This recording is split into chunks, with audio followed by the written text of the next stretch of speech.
in a world that's just overflowing with information, Yeah. right? Every click, every feed, it's just constant. Yeah. How do you cut through all that noise? Yeah. That's How do you get to the, the real core of what matters and not just know about something, but actually understand it properly and maybe even use it? Yeah, that jump from knowing to doing. Yeah. Yeah, That's key. exactly. So today, we're doing a deep dive into something I think is super practical, really valuable for pretty much everyone, actually. We're exploring how to speak real, everyday English. Mm-hmm. And this isn't just for like absolute beginners starting from zero. It's also for anyone who's maybe started, but feels that foundation isn't quite solid, Mm. and they want to build something really strong. Right. Shoring up the basics. It's so important. It really is, because being able to communicate confidently in English, it's more than just learning grammar rules, isn't it? Oh, absolutely. It opens up so much. New worlds, new connections, definitely new opportunities, things that might just stay closed off otherwise. So this deep dive, our mission, really, is to make that accessibility real for you. You made it happen. Yeah.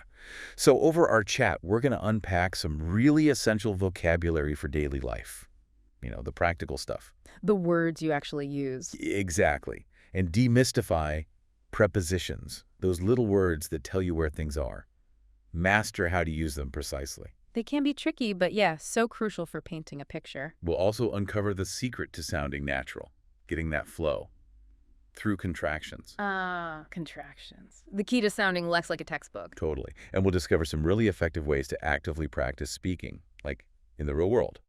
So our goal, to distill practical takeaways, maybe some surprising details too from the material we've looked at. Yeah, get those actionable insights. So you walk away not just knowing more, but actually able to do more. Yeah. Today. And what's truly fascinating here, I think, is that this really isn't about, just memorizing grammar rules or endless lists of verbs. It goes beyond that. Right. It's really about unlocking genuine communication, building that kind of confidence that lets you truly connect with people.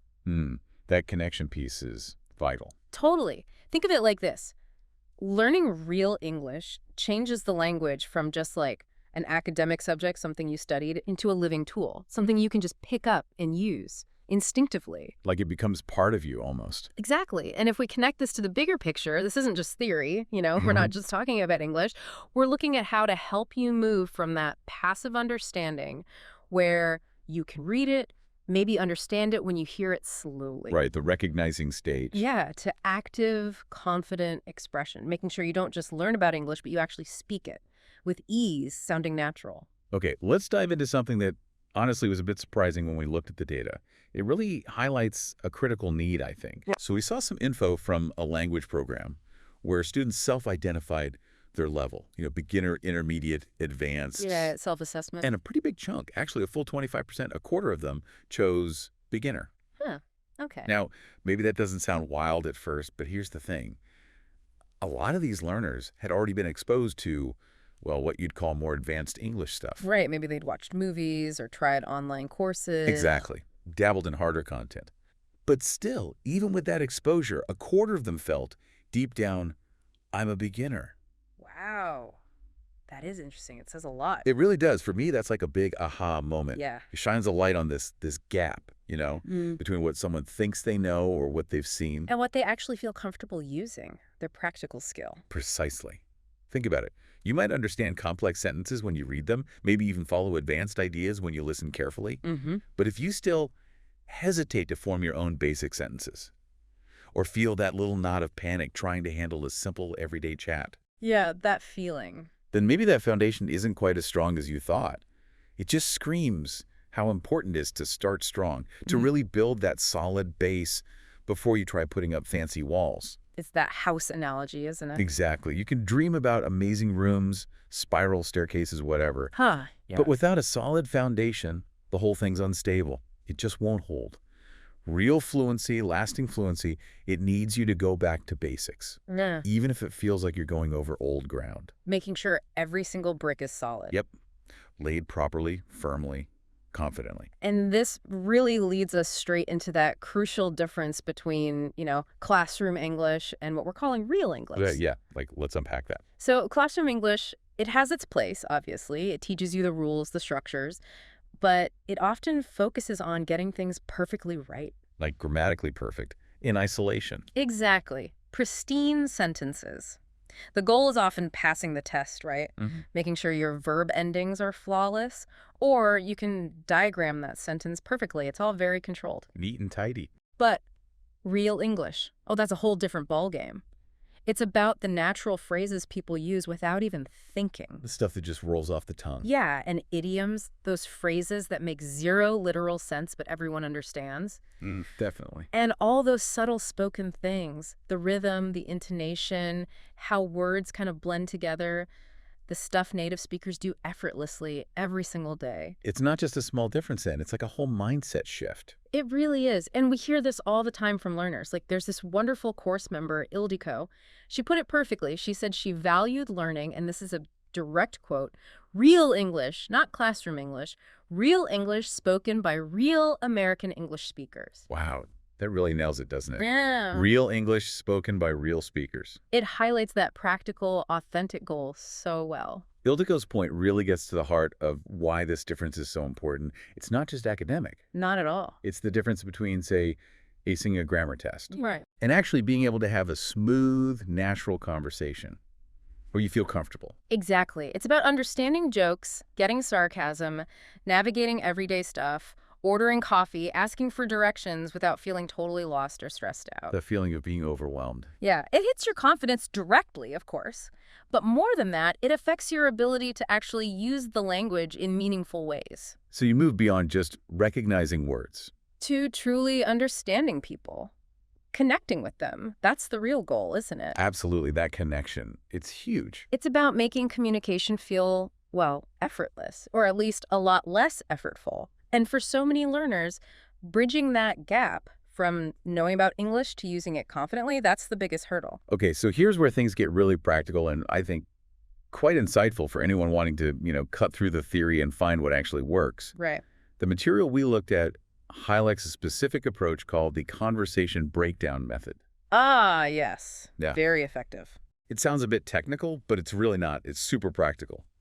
The main idea is it helps you catch the real meaning of conversations and learn real vocabulary, real expressions, and real pronunciation used in daily life. So going beyond just the surface words. Exactly. So how does it work? Well, instead of just memorizing word lists or abstract grammar rules out of context. Which can be kind of dry. Totally. Yeah. You take authentic dialogues, real conversations, like the ones the native speakers actually have. Yeah. And you break them down. Piece by piece. Yeah, sometimes phrase by phrase, even word by word. You figure out not just what words are used, but how they're used together, how they sound, why those specific words were chosen right there in that natural flow. So it makes the learning feel much more intuitive. Right, and immediately useful.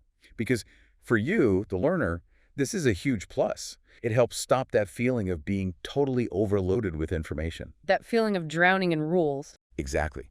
Instead of this endless sea of grammar rules and exceptions, it focuses right in on how language is actually used. It shows you why someone picked that word, how that phrase fits naturally, what it really means in that specific situation. Which leads to those aha moments. Totally. When a bit of grammar or a new word suddenly clicks because you see it in a real context. It's like a shortcut to understanding the why behind the language. So you absorbed the flow, the rhythm, the real meaning, not just the dictionary definition. Precisely. You're not just learning vocabulary lists. You're learning how conversations actually work. That's a powerful distinction. Okay, so building on that idea of real English and using methods like conversation breakdown, let's start actually building our English house, brick by brick. Laying the foundation. Exactly. And what better place to start building vocabulary than with something totally universal, super relatable, cleaning and organizing the house. Huh. Everyone knows that experience. Maybe too well. Right. Everyone can picture it, and that relatability makes the learning stick so much better. Absolutely. Context is king. So imagine a typical Saturday morning, maybe. Things are a bit chaotic, and we have Vanessa and Dan trying to tackle the chores. The source material has this great little sample conversation that just drops you right into it. Okay. You hear Dan, sounding maybe a little overwhelmed, say something like, "It'll take all day and I'm trying to find my hockey stick." Classic. Lost items amidst the cleaning. Right. Instantly relatable chaos of a real home. Then Venice, being practical, says we need to find the cleaning supplies. Logical first step. Later, Dan mentions the washing machine is empty, which naturally leads to talking about laundry. And then there's that moment everyone knows Vanessa goes, I'm trying to move the couch, but it doesn't want to move. The inanimate object resistance. Totally. And Dan just playfully says, that's because there's something under it. Silly. It's just, it's perfect for beginners, this context. It's so tangible. Concrete things, concrete actions. Exactly. Things we all see and do. It makes picking up the vocabulary so much easier to visualize, connect with, and actually remember. You're not just learning words floating in space. You're seeing them in action, in a familiar scene. Precisely. They come alive. And what's really cool here is how these, seemingly mundane, everyday scenarios become such powerful learning stages. They let the verbs and nouns do their thing naturally. Right. So let's pull out some of those key verbs for cleaning and organizing that popped up right there with Vanessa and Dan. These are the action words you'll be using all the time. Okay. First, the most basic one. To clean. Simple, direct. Covers almost any kind of mess removal. Got it. Like, I clean the kitchen. Exactly. Wiping, sweeping, taking out trash. Or, I clean the floor in the bathroom, getting rid of dirt, making something spotless. Makes sense. Then there's to tidy up. Now, this one's a bit different, subtly, but it's important. Okay. How so? Clean is about dirt. Tidy up is more about organizing things that are piled up or out of place, putting them back where they belong, arranging them neatly. It's not necessarily deep cleaning. Okay. Like my desk right now needs tidying up, not necessarily cleaning. Exactly. Or think about that classic scene. Jacket on a chair, coffee cup, shirt, bag, all on the kitchen table. You wouldn't clean those items, but you'd definitely tidy up the table. Right. Put everything away. So you'd say, I tidy up the kitchen table, or I tidy up the coffee table in the living room. Okay. Coffee table. Let's clarify that one. Good point. The coffee table is usually that short table right in front of your couch. Super versatile, right? For books, cups, remotes, feet, kids playing. Definitely gets a lot of use. And the living room itself, that's the common term. But you might also hear people say family room, main room, maybe even great room in some houses. It's kind of personal preference or regional sometimes. But living room is the safest bet. Definitely the most universally understood. Okay, next verb. To lock. All about home security. Simple enough. I lock the front door. Exactly. Or that, oops, I forgot to lock the front door moment. You hear that a lot. Guilty as charged. And finally, to find. This is key. It means you look for something and then you actually locate it. There's a search involved, then success. Okay, so present tense. I find my keys. Past tense. I found my keys. Perfect. Or in the cleaning scenario, I find the broom and the vacuum in the closet. You looked, now you have them, ready to clean. So learning these verbs in that house cleaning context makes them much easier to grab onto. Absolutely. They become immediately understandable, memorable, and most importantly, usable in your own life. Great. Okay, so we have the action words. Now let's do that verbal tour you mentioned. Let's grab some common nouns, the actual items in the house that would fill out that conversation. Perfect. Let's walk through. These are the basic building blocks for describing your space. All right, starting point. Let's start in the kitchen. Simple enough. The room itself, where the cooking happens, central part of the home. Got it. Kitchen. Next. Move into the living room. You've got the basics, the wall, the floor. On the floor, you might have a carpet, which is usually big, covers most of the floor. Wall to wall, maybe. Right. Or you might have a rug, which is smaller, often decorative, maybe on top of wood floors, or even on a carpet. Carpet versus rug. Good distinction. Above you, the ceiling. Then you might have a bookshelf. Maybe you'd say, there are books on the bookshelf. Pretty straightforward. Okay. The TV, often a focal point. It might be mounted, the TV is on the wall, or on a stand. We mentioned the coffee table already, that low table. And on the couch, you'll definitely find a pillow, or several. Couch or sofa? Both are totally correct. People use them interchangeably. Maybe couch is slightly more common in everyday American English, but sofa is fine too. Your choice. Okay, couch, sofa, pillows, what else? Providing light, maybe beside the couch you'll have a lamp. The lamp is beside the couch. Got it. Living room covered. Where next? Let's pop into the dining room. Usually simpler. You've got kitchen chairs and a kitchen table, designed for eating meals together. Straightforward. Bedroom? Yep, the bedroom, your space. Obviously, there's the bed. On the bed, pillows for your head. Then the covers. You have the comforter, which is the thick, warm top layer. Like a duvet. Exactly, similar idea. And underneath that, directly on the mattress, are the sheets. And for storing clothes, you'll have a dresser. That's the furniture with drawers for folded clothes. Dresser. Okay. Bathroom. Into the bathroom. You've got the sink, often called the bathroom sink, but just sink is fine. Above it, almost always, a mirror. Mirror. That pronunciation can be tricky. It can. Practice that. Mirror. Good one to work on. Beside or maybe above the sink, you might have a cabinet. A bathroom cabinet for medicine, toiletries, that kind of stuff. Makes sense. Then the essentials. The toilet, of course.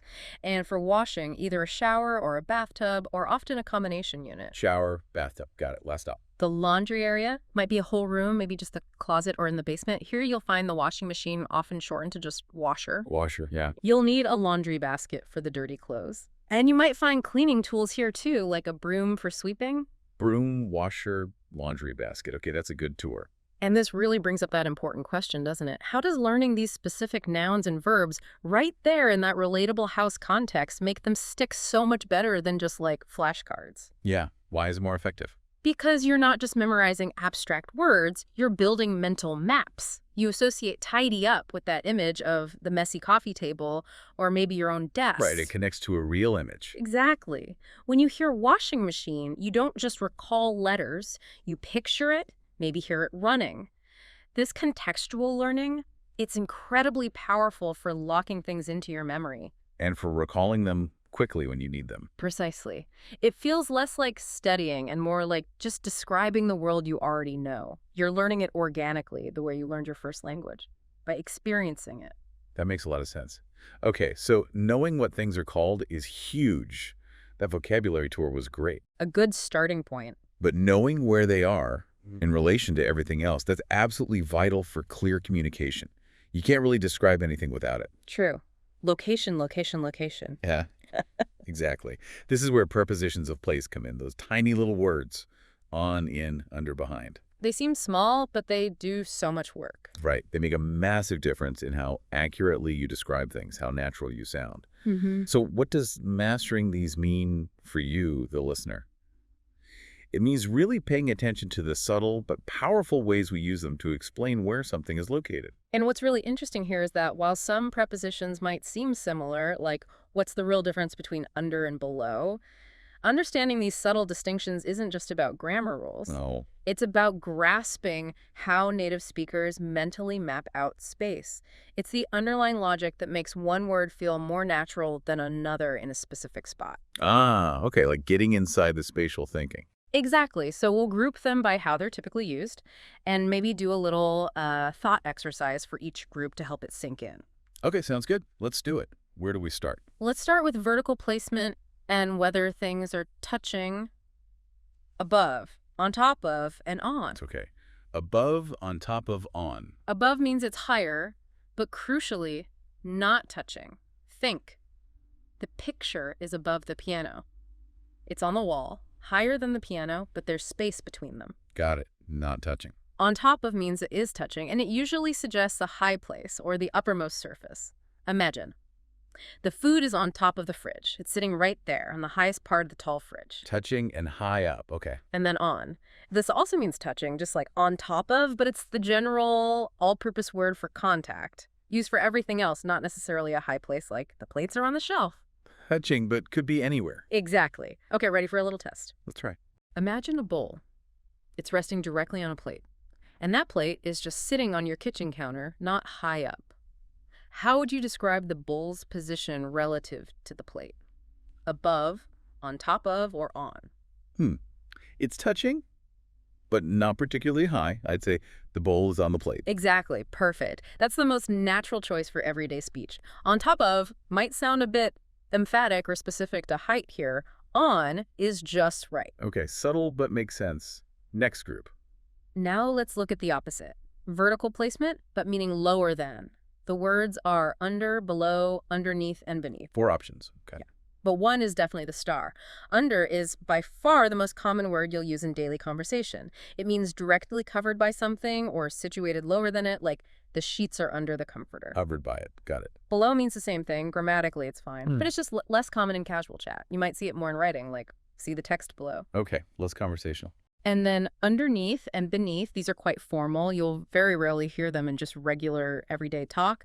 Using them can sound a little stiff, maybe even poetic. So stick with under for daily use. Almost always your best bet for sounding natural. Okay, thought exercise time. Your cup got knocked over, and it's now lying directly beneath a plate that's still on the table. Which word would you use? Under, below, underneath, or beneath? Based on what you said, definitely under. The cup is under the plate. Exactly. That's what you'd hear 99% of the time. Simple, clear, natural. Good. What's next? Direct opposites in terms of position. Behind and in front of. Okay, this seems more straightforward. Usually, yes. Behind means at the back of something. The broom is behind the laundry basket. It's hidden from view, maybe. Yeah. And in front of means at the forward part or facing something, the opposite. The laundry basket is in front of the broom. Okay, test me. All right. You're sitting at a table. There's a cup further away from you and a fork closer to you, between you and the cup. Where is the fork relative to the cup? It's closer to me. So, the fork is in front of the cup. Perfect. You got it.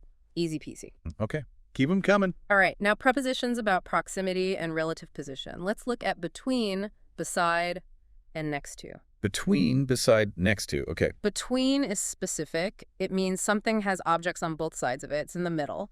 Like the sink is between the shelf and the laundry basket. One thing on the left, one on the right. Got it. Needs two other things. Exactly. Now, beside and next to, these basically mean the same thing. At the side of or adjacent to. And people use them totally interchangeably in daily life. So, no real difference in meaning? Nope. You can say the shelf is beside the sink or the shelf is next to the sink. Both sound perfectly natural. Your choice. Okay, test time. You bet. Imagine a bowl is next to a cup and a fork is on the other side of the cup. So cup is in the middle. First question, where is the cup? It's got things on both sides. So, the cup is between the fork and the bowl. Excellent. Now, second question, where is the bowl relative to the cup? It's just at the side of it. So, the bowl is beside the cup. Or next to the cup. Right. Yeah. Exactly right. Both work perfectly. See how between needs 3 items, while beside next to is about 2 items being adjacent. Yep, clear distinction now. Good one. All right, moving on to general closeness. Near, close by, and by. Near, close by, they all sound similar. They basically are. All 3 have the same meaning of not far away, and they're all equally common in everyday English. You can totally swap them. Really, so the coffee table is near the couch is the same as close by the couch or by the couch. Exactly the same meaning, conveying general proximity without necessarily touching or being right beside it. Okay. Thought exercise. Yep. A fork and a plate are pretty close to each other on the table, but a cup is a bit further away. Where's the fork relative to the plate? They're close.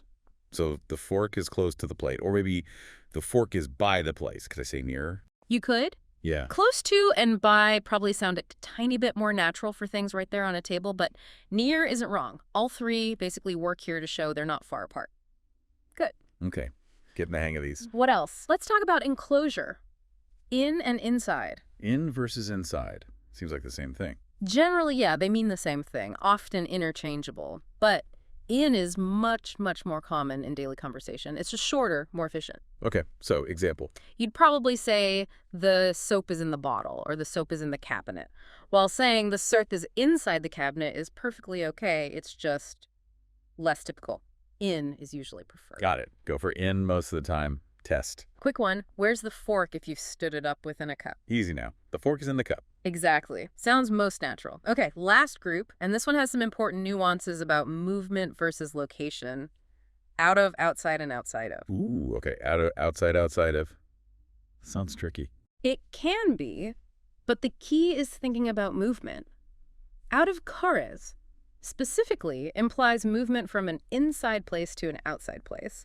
The emphasis is on the transition. Like exiting something. Exactly. The shirt is out of the dresser means it was in there and someone took it out. Or I'm out of the car means I was inside and then I got out. It highlights the action of leaving. Okay. Emphasizes the move. What about the others? Outside or outside of you can use either. They mean the same, is mostly just a statement about current location. It doesn't necessarily imply a previous inside state or recent movement. So it's just where it is now. Right. The shirt is outside the dresser just means it's located there, maybe on the floor. It doesn't tell you if it just came out. I am outside of the car means I'm standing there. Maybe I was never inside it today. It's a fact about current position. So out of movement from inside. Outside of current location, no movement implied. That's the main distinction. Though sometimes if the context isn't clear, people might use them a bit more loosely, but that core difference is key. Okay, final test. Let's see if I got this. All right. A bowl was inside a box. Now it's not. What's the best way to describe its current location, specifically emphasizing that it was removed from the box? Emphasizing the removal. That sounds like movement. So the bowl is out of the box. Bingo. Yeah. Perfect. Yeah. That clearly shows the transition. If you just said outside the box, we'd only know where it is now, not that it came from inside. Wow. That was a deep dive just on prepositions. We deserve it. But here's where it gets really interesting, thinking about it. Mastering these little words, these nuances, it lets you be incredibly precise, doesn't it? Absolutely. You can paint a much clearer picture. Avoid misunderstandings. Say exactly what you mean. Right. And honestly, it makes your English sound so much more natural, more like a native speaker. It really does. It shows you're not just translating word for word, but thinking spatially in English. Yeah, it's like you're placing things accurately in your mind's eye using the right English tool for the job. That feels like a huge step towards real fluency. It's a fundamental building block. Okay, so we've stocked our toolkit with essential vocabulary, the words for things. We figured out how to place them accurately with prepositions. Building the house, placing the furniture. Exactly. Now, let's talk about making it all sound smooth, natural, effortless, getting that native-like flow. And the secret ingredient for that. The magic word. Contractions. Yeah. Let's unpack this because they are absolutely everywhere in spoken English, and using them well is key. Couldn't agree more. They're fundamental to sounding natural. So just to be clear, what exactly is a contraction? Simple definition. It's just two words smushed together into one. Smushed. I like that. Yeah. Yeah. And an apostrophe comes in to show where letters have been dropped out, like you take I and am. And you get I'm. The A disappears. Precisely. Now, is it wrong to say I am in daily English? No, of course not. But is it common? Not really. Native speakers use contractions constantly. All the time, without thinking. Right, because they make speech faster, smoother, more efficient. So they're really essential for speaking more clearly, more naturally, and yeah, for sounding more like a native speaker. And they usually involve a pronoun, right? Like I, you, he, she, plus a verb, maybe the word not. That covers most of them, yeah. That's the most common pattern. Okay. And what's really helpful, I think, is seeing how systematic it often is. It's not totally random which letters disappear. Once you see the patterns, they become way less scary and more logical. Okay, show us the patterns. Let's start with maybe the most common verb, to be. Perfect place to start. Contractions with to be are everywhere. Let's look at pronoun plus to be. All right. I am becomes I'm. Like, I'm cleaning under the couch. Nice and smooth. Got it. You becomes your. As in, you're cooking breakfast. You're okay. He is becomes he's. So, he's cooking breakfast. She is becomes she's. She's cooking breakfast too. She's. Same sound as he's. Yep. It is becomes it's. It's my favorite food. Very common. We are becomes we're. Really listen to that sound. We're. Like, we're cleaning the whole house. You're right. They are becomes there. We're coming to visit. There. Okay, that covers the pronouns. But to be also contracts with some other words too, not just pronouns. Like what? Think about that is. It becomes that's. That's my dinner. Yeah. There is becomes theirs. There's my dinner. And what is becomes what's. Super common question starter. What's my dinner? Okay, those are really useful. What about negatives? Like is not. Good question. Negative contractions with is or are plus not. The pattern here is usually the O in not disappears. Okay. So is not becomes isn't. See, no O. He isn't tidying up. Isn't. Got it. And are not becomes aren't. Again, the O is gone. We aren't organized. Aren't. Okay, so quick review. I'm cleaning. It isn't a broom. Using them feels more natural already. Definitely. Now, what about contractions with the verb do? Okay. Do we contract I do? Good point. No, we only contract do when it's with not. Only in the negative. Okay. Only do not, did not, does not. Exactly. Another step towards sounding natural. So do not So becomes... it's the same pattern. Oh, gone from not. Perfect. I don't like hot dogs. Don't. Got it. Did not becomes didn't. I didn't tidy up. Do. Okay. And does not becomes doesn't. He doesn't like to clean. Doesn't. All right. Do, did, does only with not. Makes sense. Finally, let's hit contractions with will for talking about the future. These often lose a couple of letters and have a distinct L sound. Okay, I will. Becomes I'll, 2 letters gone here, W and I. I'll introduce you. Ow! You will becomes you'll. Make sure you get that L sound clear at the end. You'll love this cake. Similarly, he will, she will, it will become, he'll clean, she'll clean, it'll be clean. It'll got it. They will becomes, they'll watch TV. And we will becomes we'll meet tomorrow. Will. Okay, that seems consistent. Any tricky ones with will? Yes. The big exception, the negative, will not. Okay. What happens here? It doesn't become willn't, it becomes won't. It's irregular. The I from will is gone, but an O gets added somehow. Just got to memorize that one. Won't. Right. Won't. Like they won't be happy if we're late. Exactly. So quick recap for practice. I'll tidy up. We won't tidy up. Mastering these really smooth things out. That systematic breakdown is super helpful. Seeing the patterns, like the disappearing O in not, makes it feel less random. Right. Less intimidating. And that's the real payoff here, isn't it? Consciously practicing these, saying them out loud, using them, it genuinely helps your speech flow better. Massively. More fluent, more natural. And it builds your confidence because you start sounding more like the English you hear around you. Absolutely. For you, the learner, this isn't just ticking a grammar box. It's bridging that gap we talked about from knowing the rule in your head to actually producing natural conversational English. Turning theory into muscle memory. Yeah. It boosts those aha moments when you suddenly realize, wow, that sounded pretty good.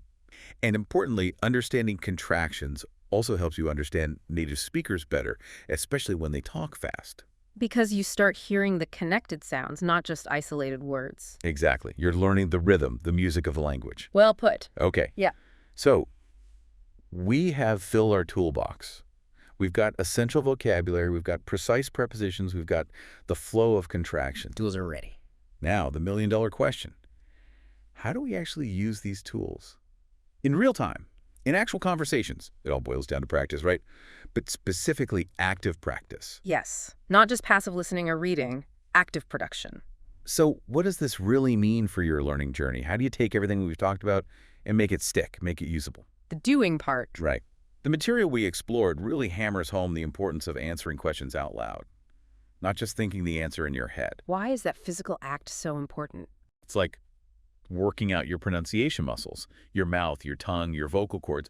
They need the practice forming the sounds, connecting the words quickly, like in real speech. It builds the physical coordination for fluency. Exactly. And that physical act, it really builds confidence. It breaks down that barrier between thinking the word and actually saying it. Makes it less scary to speak. Definitely.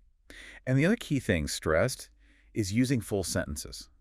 It's tempting to give short answers, right? Where's the broom? Closet. Easier, quicker. But consistently practicing the full sentence, the broom is in the closet, that reinforces the grammar, the vocabulary, the whole structure in a complete natural way.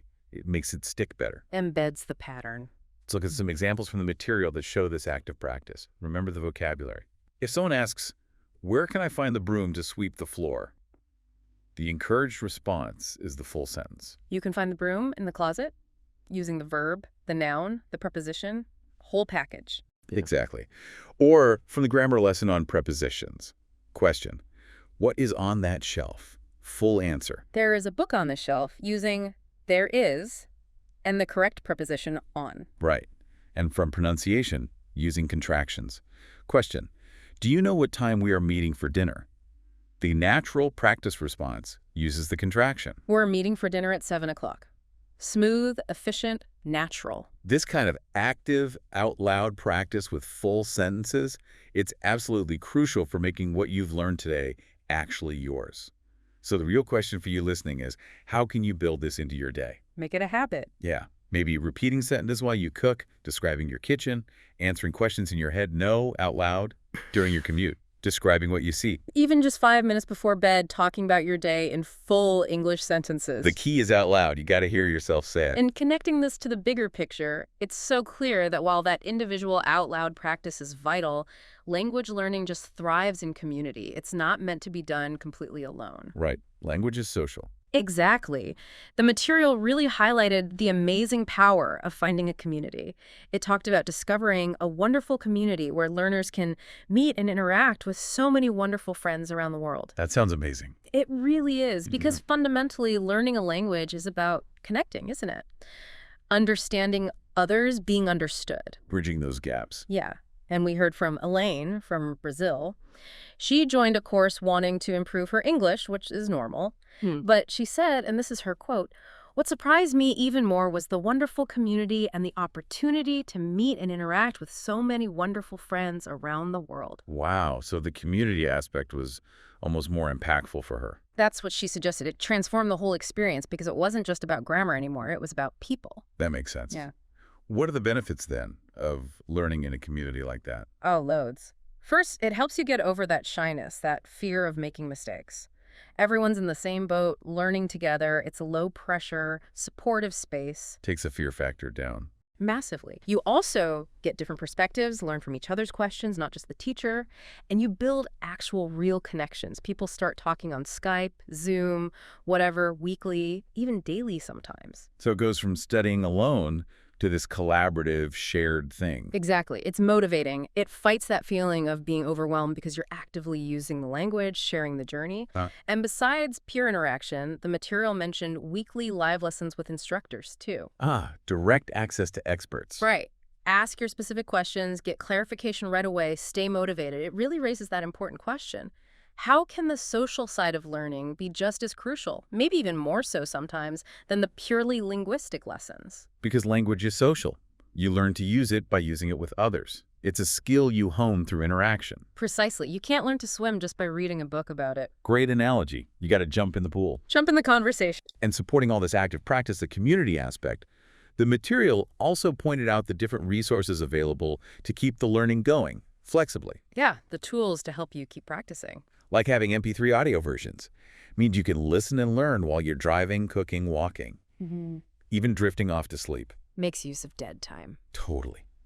And full subtitles or PDF transcripts mean you can go back, check every word, make sure you didn't miss anything, review at your own speed. Crucial for catching details. Plus, having things like lesson guides, almost like mini textbooks for each module, brings all the key info together in one easy-to-find place. Convenient reference. All these resources, they tie right back to what you, the learner, need.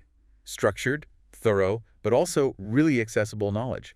Tools to make the path feel clearer, more manageable. Supporting you every step of the way. So we have covered a lot of ground today. A real deep dive into the practical nuts and bolts of speaking real, everyday English. From the why to the how. Exactly. Why real English matters more than classroom English.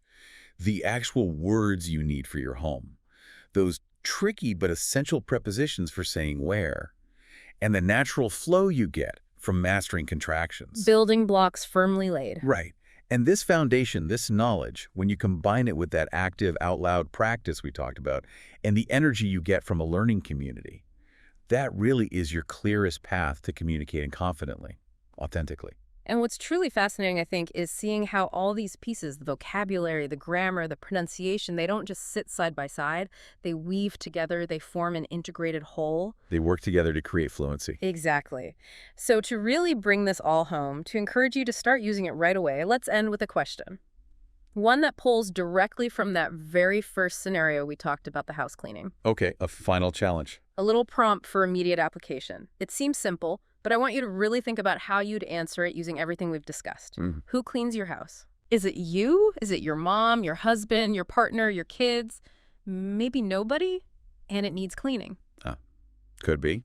But think about answering that. Consider the vocabulary clean, tidy up, maybe specific rooms. Think about prepositions where the cleaning supplies kept, in the cabinet, under the sink. Think about contractions, I'm usually the one, or he doesn't do it often, or we'll clean it tomorrow. So that simple... It's an immediate personal challenge. How would you answer that right now using the real English we've just explored? It pushes you to apply it directly to your own life. Making it real, making it stick. That's the goal. Reinforcing the power and practicality of these tools in a way that truly resonates. That's a great closing thought. So we really encourage you, take that question. Who cleans your house? Pause for a minute after this, maybe. And try actually formulating your answer out loud. Hear yourself say it. Feel the words. Use the contractions. Place those prepositions. Reinforce those connections we've built today. Keep exploring, keep asking questions, keep speaking, and keep deepening your understanding of real, everyday English.